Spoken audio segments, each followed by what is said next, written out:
Game changer.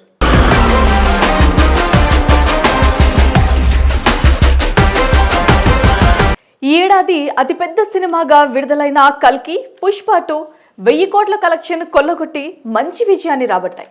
మరి ఈ ఏడాది 2 సినిమాలు కూడా బిగ్గెస్ట్ బ్లాక్ బస్టర్లుగా నిలిచి 2024 సంవత్సరానికి మంచి ఫలితాలను ఇచ్చాయి.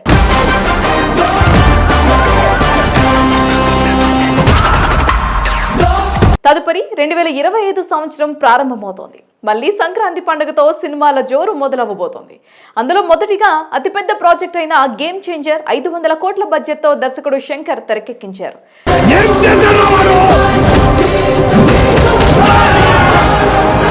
పొలిటికల్ డ్రామాగా వస్తున్న ఈ చిత్రానికి దిల్ రాజు నిర్మిస్తున్నారు.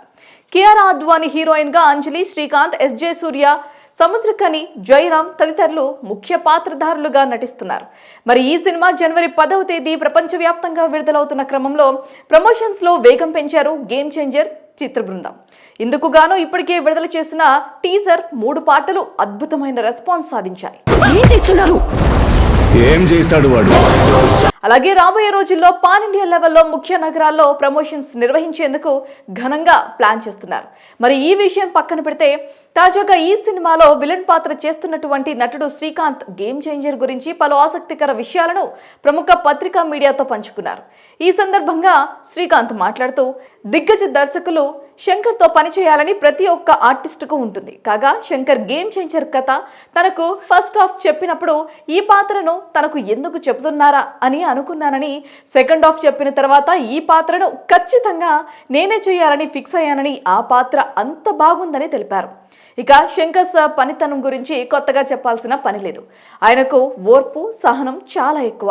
అనుకున్నది అనుకున్నట్లుగా వచ్చే వరకు టేక్స్ తీసుకుంటూనే ఉంటారు. ఇంకో విషయం ఏంటంటే ప్రతి పాత్రని ఆయన నటించి చూపిస్తారు.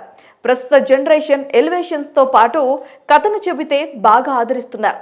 కొన్ని చిత్రాలు ఎలివేషన్స్తోనే ఆడుతున్నాయి. మరి ఈ చిత్రంలో కథతో పాటు ఎలివేషన్స్ కూడా మామూలుగా ఉండవు. శంకర్ సార్ అలా ప్లాన్ చేస్తారు. మరి ఈ మధ్య ఆయన చిత్రాలు మిస్ఫైర్ అయ్యి ఉండవచ్చు, కానీ గేమ్ చేంజర్ మాత్రం అసలు మిస్ఫైర్ కాదు. ట్విస్ట్ల మీద ట్విస్ట్లు ఉంటాయని చెప్పుకొచ్చారు. శంకర్ గారి అన్ని సినిమాల్లో ఉండేలానే సామాజిక సందేశం ఉంటుంది. ఇందులో తన పాత్రలో అన్ని రకాల ఎలివేషన్స్, చాలా సస్పెన్స్లు ఉంటాయని, అవన్నీ చెప్పలేమని సినిమాలోనే చూడాలని తెలిపారు. తనది సినిమాకు చాలా ముఖ్యమైన పాత్ర. ఇంత మంచి అవకాశం రావటం నిజంగా తన అదృష్టం అన్నారు. సినిమాలో తనకు ఎస్జే సూర్య, జయరామ్, సముద్రకని, రామ్ చరణ్ ఇలా అందరితోనూ సీన్స్ ఉంటాయని, ఎస్జే సూర్య పాత్ర చాలా డిఫరెంట్ గా ఉంటుంది. ఇంకా చెప్పాలంటే సరిపోదా శనివారం పాత్రను మించేలా ఉంటుందన్నారు. ఇక రామ్ చరణ్ వర్క్ ఎక్స్పీరియన్స్ అంటే గోవిందుడు అందరివాడే అనే చిత్రం టైంలో రామ్ చరణ్ చాలా యంగ్గా ఉన్నాడు. ఇప్పుడు చాలా ఎదిగాడు, గ్లోబల్ స్థాయికి చేరుకున్నారు. ఇందులో ఆపన్న పాత్రను రామ్ చరణ్ పోషించిన తీరు చూస్తే అంతా షాక్ అవుతారు. చాలా కొత్తగా అనిపిస్తాడు. రామ్ చరణ్ తనను ఎప్పుడూ అన్న అని ఆప్యాయంగానే పిలుస్తాడు. తను కూడా చిరు అన్నయ్య కొడుకులానే రామ్ చరణ్ని చూస్తానని పేర్కొన్నారు. ఇక గేమ్ చేంజర్ సినిమాకు కార్తిక్ సుబ్బరాజ్ కథ అందించారు. ఆయన రాసిన కథ శంకర్ సార్కి బాగా నచ్చింది. అందుకే సినిమాను చేసేందుకు ముందుకు వచ్చారు. నిర్మాత దిల్ రాజు కూడా ఖర్చుకి ఎక్కడా కూడా వెనకాడలేదు. ఈ మూవీకి సీక్వెల్స్ వంటివి ఏమీ ఉండవు. సినిమా ఆలస్యానికి కారణం అందరి డేట్ సెట్లు కాకపోవటం వల్లే షూటింగ్ ఆలస్యమైందని తెలిపారు. దాదాపు 1 ఏడాది వేస్ట్ అయింది. తాను దేవరా షూటింగ్లో ఉన్నప్పుడు గేమ్ చేంజర్ కోసం అడిగారు.